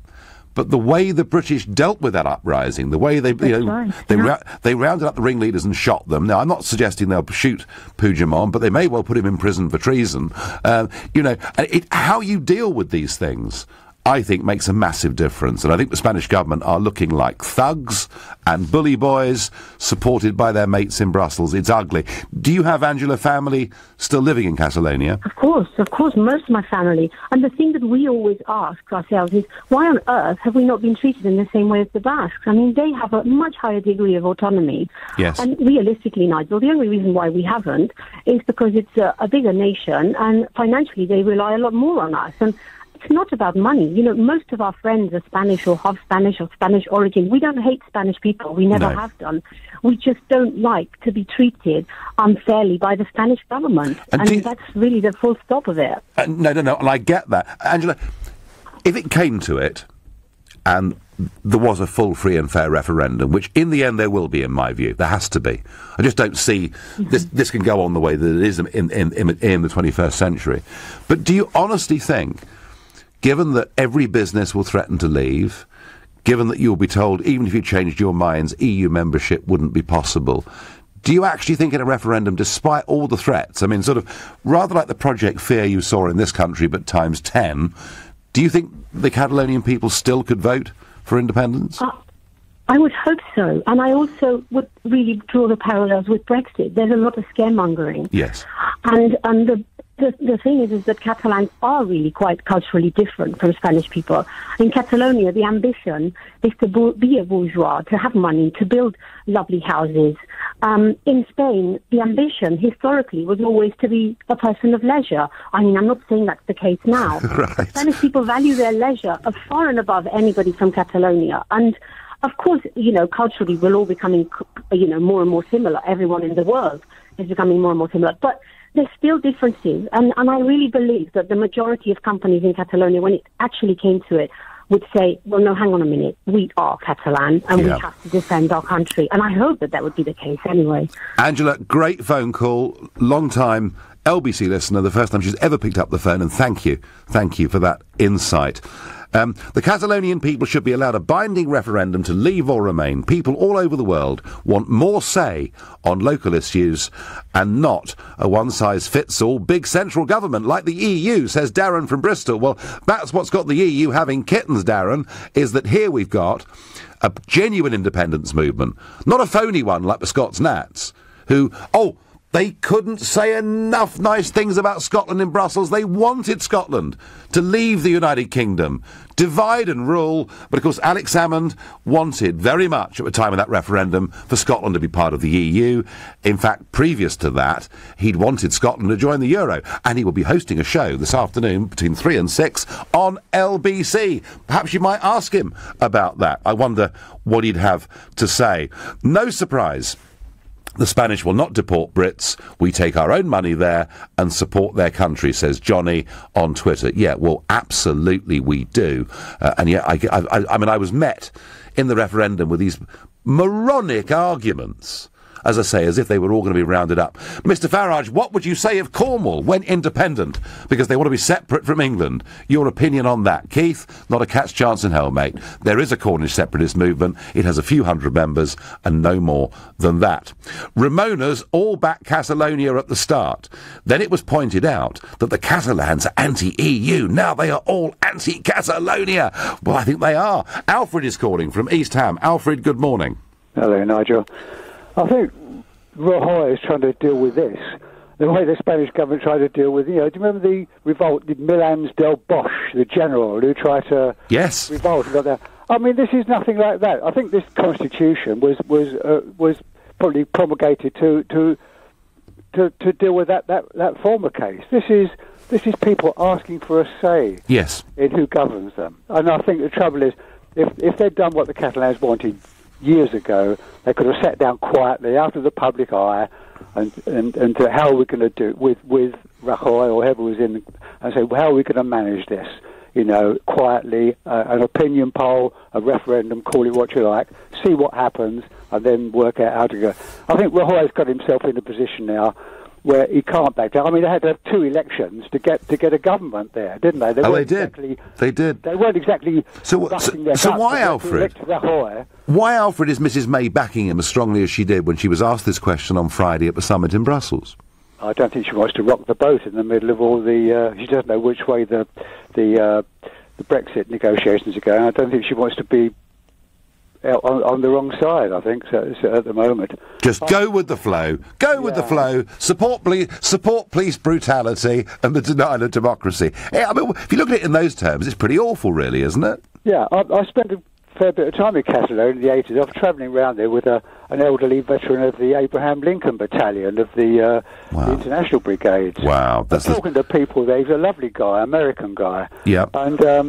And he was fated there, and the stories we were getting from people, elderly guys in little villages.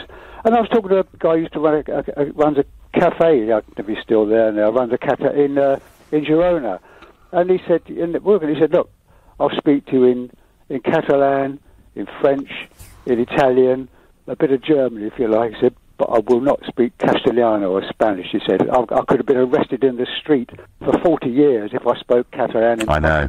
That still rankles. And quietly. They've been sort of that culture had been suppressed, hasn't it? Alfred, great call, great stories.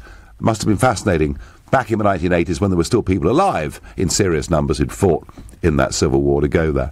You're listening to the Sunday edition of the Nigel Farage Show, exclusively on LBC. It's 11:45. Coming up at 12 on LBC, Majid Noir's. Prison guards are set to be armed with pepper sprays and police-style handcuffs to combat a surge in violence behind bars. But is the real problem not the surge in violence, but the scourge of cuts? Majid Noir's on LBC. A tenner doesn't go very far today, does it? Well, that's where you're wrong. At Tesco Mobile, it gets you a cracking 2 gigabytes on our £10 pay-as-you-go rocket pack with 500 minutes and 5,000 texts, all without a contract. Try it. A tenner says you won't be disappointed. Oh, and there's loads more packs to choose from. For your SIM, go online or in-store. Smile. You're on Tesco Mobile. Rocket Pack expires after 1 month. Renews automatically. Requires a Tesco Mobile or Unlock phone. Minutes, text to standard UK landline and mobiles. Includes EU roaming. T's and C's apply. Think you can spot a great deal? Then get down to the big spot sale at your local Vauxhall Network Q retailer. Hit the sweet spot with amazing offers on approved used Vauxhalls, including the award-winning Astra and the extraordinary Mocha X, all with spot-on extras like 1 year's roadside assist and 1 year's warranty. The big spot sale from Network Q at your local Vauxhall retailer between the 20th and 30th of October. Down spot. Offers available on selected models at participating retailers. At Homebase, come challenge us on quality. Our kitchens have a lifetime guarantee on the cabinets for as long as you live in your home. So book your design appointment today and put our kitchens to the test. Homebase, always low prices. In England, some constituencies have a lot more electors in them than other constituencies. Boundaries are changing to make parliamentary constituencies more equal. Don't miss the last chance to help us shape the new constituencies in your local area. Time is running out. View a map of the proposed changes in your area and have your say at bce2018.org.uk. Ooh, glad I brought a coat. Thinking ahead, Wilbur? Well, it's like getting home care from British Gas before winter catches you out. From only £12 a month, that's less than 40p a day. Your boiler's serviced every year. If it still breaks down, we'll fix it. And until 23rd of October, you get 1 month free on most home care products when you buy online. You brought the umbrella. Thinking ahead. Not bad for a penguin. Stay a step ahead of winter. Search British Gas Home Care. Conditions apply. Eating some crisps, watching Sky One. Crisps are proper telly food. No plates, no cutlery, no table. They even come in their own tidy little bag. Just lick your fingers before touching the remote. Love my crisps. Almost as much as I love telly. Crispy One, Sky One. Your company's doing pretty well. Your tax position's okay. So what's keeping you awake at night? To face the future with confidence, talk to Vision Consulting. We've expanded from Gants Hill to the Gherkin, with clients from the fishmonger to the multi-million-pound property investment company. And our growth as a firm of chartered accountants and registered auditors is based on our passion for our clients' business. Have confidence in your accountant. See visionconsulting.co.uk. A novelty festive jumper. Yawn. Shower gel gift sets. Double yawn. The latest celebrity-endorsed workout DVD. Still yawning. Sipping bubbly at 30,000 feet. Yeah! Going big in LA. Hell yeah! Going even bigger in the Big Apple. Yeah, and triple yeah! This Christmas, get friends and family to chip in towards a Virgin Atlantic flight at whereiwantforchristmas.com. Virgin Atlantic. Let it fly. It's Super Weekend at Lidl, with over 45% off selected products. Get a bottle of Spanish Albarino wine, just $3.99. 2 litres of concentrated fabric conditioner, only 99p. And 4ml laundry gel, also 99p. Lidl, big on quality, little on price. Subject to availability, NI may vary, selected stores while stocks last. Leading Britain's conversation, The Nigel Farage Show. Tweet at LBC using the hashtag FarageOnLBC. I'm asking you, is taking away autonomy from Catalonia complete oppression and the death of democracy, or is it just a fair thing for the Spanish government to be doing, given Article 155 of their constitution, which they intend to trigger? But before that, the World Health Organization has appointed the 93-year-old Robert Mugabe as a goodwill ambassador. That's right. The chap that has completely wrecked Zimbabwe, wrecked their healthcare system, who himself goes out of the country for his healthcare, and led hundreds of thousands into starvation, and he's going to be a goodwill ambassador for the World Health Organization. The Canadian Prime Minister Justin Trudeau said he thought it was a bad April Fool's Day joke. Well, we are told now that the WHO are rethinking that decision. Well, can you think a little harder, please? And what is it with all these OECDs and EUs and WHOs? Are all of these supranational organisations just mad? Is it because they're living on taxpayers' money and they frankly stop thinking? I don't know, but that one is just stone bonkers. Now, Mogmentum, Mogmania, Moggy, Moggy, Moggy, Mog, Mog, Mog. These are the kind of things I get sent to me every day on Twitter and text when I'm doing the show here. Well, tomorrow, for those of you that are Mog fanatics, and for those of you indeed that aren't, he's going to be here on LBC at 10 o'clock tomorrow morning. No, not as a guest.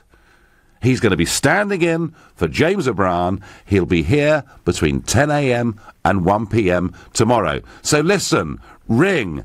I think it's going to be absolutely enormous fun. He's doing it tomorrow, and there'll be different guest presenters every single day this week, names of which I think are being withheld at this stage. But it's Mog tomorrow for 3 hours.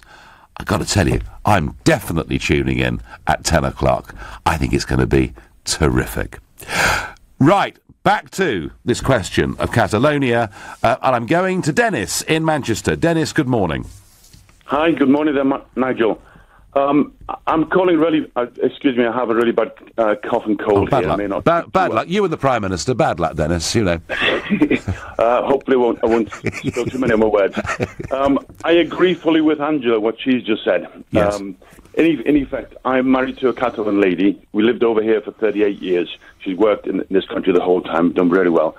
And we have family back in Spain. We've just come back from Barcelona yesterday, after 2 weeks. Yesterday? Yes. The people there, in effect, they're just entirely ordinary people, and they're the ones who are behind this move, because they've had enough. The simple fact is, Catalonia is a region of Spain. Technically, yes, the referendum was completely illegal. It was against the Constitution. But as Angela said, the Constitution was written in 1978, 3 years after a 40-year-long dictatorship had taken place. And with the view to getting something which was acceptable, it was signed and agreed for then. With the internet and the way the world's changed, everything has changed dramatically since then.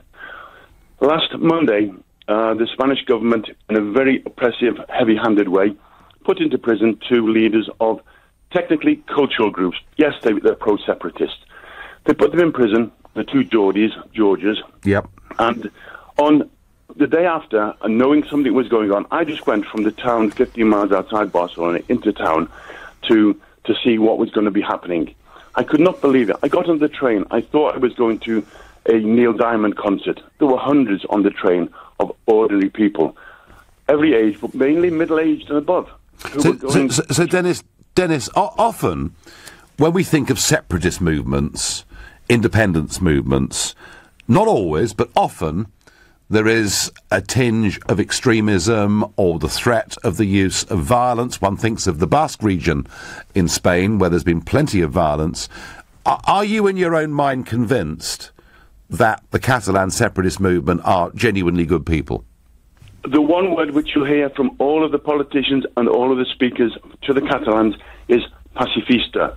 We are people of peace. When they had the terrorist attack 2 months ago, the chant that they did against terrorists was, we are people of peace, som gender, the pow. We are people of peace.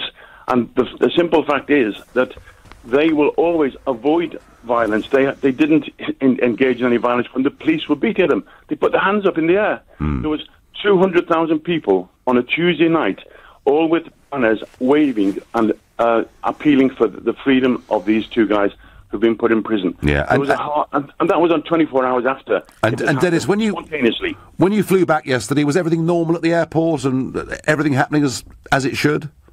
Yeah, yes, it is. But we took a walk down to the Ramblas along the coast, and we saw the troop ship which is out there. Yes. It has the picture of cartoons there. There are thousands and thousands of guys on there. Now these are fully testosterone soldiers brought in from other parts of Spain. They've been on this ship for 2 weeks. There are rumours that it is both disgusting, smelly. There are rats there. They have nothing to do. Do you think they're going to be nice and peaceful when they're given a job to do, go and look after gentle people? Very thought-provoking. Dennis from Manchester, thank you for your eyewitness accounts of what's been going on there. My next caller is Nemesio, who is Spanish. Good morning. Good morning, Nigel. Yeah, it's about these 2 guys, the 2 Jordis that are in jail. Yes. Yeah, they're not in jail for nothing. A judge ordered, before the referendum, ordered the police to search some places where they were, the Generalitat were hiding the boxes and the voting boxes, etc. The police went in, and with 4 or 5 cars, police cars. Are you there? Yes, yeah, I'm listening. Yeah. And these 2 guys jumped on the police cars with big loudspeakers. I saw that on the television. You need to watch these images. Yeah. And they're inciting the crowd. The crowd smashed the police cars, 4 or 5 police cars, They set fire to the police cars, and the Spanish police is inside the building searching for these papers, etc. And the Mossos de Escuadra, is the Catalan police, could not protect them. They were scared inside. So for this reason... Okay, so you feel, Nemesio, these guys have behaved badly, and I listened very carefully to what you had to say there. On the bigger question here, yes, and we've tried over the course of the last hour to listen to both sides of this argument. Ultimately, if Article 155 gets passed by the Senate on Friday, which it looks like it's going to be, and autonomy is removed, we do potentially have a pretty horrible situation. I think the solution to this would be you set a date 9 months down the road to have a referendum and solve this once and for all. Am I right about that, or can you think of a better way? Well, I think there should be elections, so the country, the Catalonia can vote for a new Catalonian government. Well, these people are extremists. Well, what if, Nemesio, what if these elections were held and the Catalans voted for a parliament that was even more pro-independence than the one that's there now? Well, I doubt it. I don't think it will happen. But still, they would be under the power of the tribunal. The power in Spain. Yeah, well, the power in Spain, Nemesio, is certainly being felt, and I thank you. Scott says the UK should watch what happens in Spain. This is just the trailer. No, Scott, I disagree with that absolutely, fundamentally. And a question here that I can't answer. Where do the Balearic Islands stand on the issue of Catalonia? Are they Spanish or Catalan? I don't know the answer to that. Someone let me know on tomorrow evening's show, please, what the solution is for that. You've been listening to the Sunday edition of the Nigel Farage Show here on LBC. I'm back tomorrow evening at 7 p.m. Coming up at 3, as advertised, it's Alex Salmond, but up next, it's Majid Nawaz. Thank you, Nigel. Coming up, from tomorrow, drivers with older vehicles will have to pay a toxin tax or a T-charge for driving into central London's congestion zone. Some drivers will end up paying £20 a day. Is driving in London in danger of being restricted to the rich? Before that, Lord Kerslake, a former head of the civil service, has said that Jeremy Corbyn could become Prime Minister, and Labour's manifesto is deliverable. Corbyn may well become Prime Minister, but is his socialist manifesto really deliverable? But first, prison guards are set to be armed with pepper sprays and police